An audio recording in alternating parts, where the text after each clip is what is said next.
तुळजापुरातील सिंहासन आणि दानपेटी घोटाळा प्रकरणी हिंदू जनजागृती समिती आक्रमक झाली। तुळजाभवानीच्या मुख्य प्रवेशद्वारावर घंटानाद आंदोलन करण्यात आलं।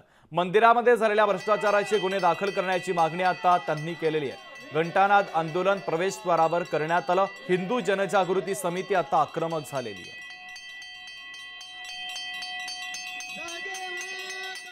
न्यायालयामध्ये अवमान याचिका दाखल करणार आहोत। याचबरोबर आता जे पावसाळी अधिवेशन होणार आहे त्याच्यामध्ये राज्यभर तीव्र आंदोलन छेडणार आणि याचबरोबर जर सुप्रीम कोर्टामध्ये राज्य शासन जात असेल तर त्या ठिकाणी सुप्रीम कोर्टामध्ये आम्ही ते केस लढवणार आहोत, पण कुणाला देखील सोडणार नाही।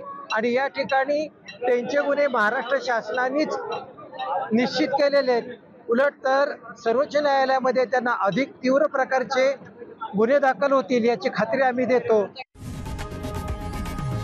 लोकशाही मराठी ऐका, पहा, जागरूक रहा।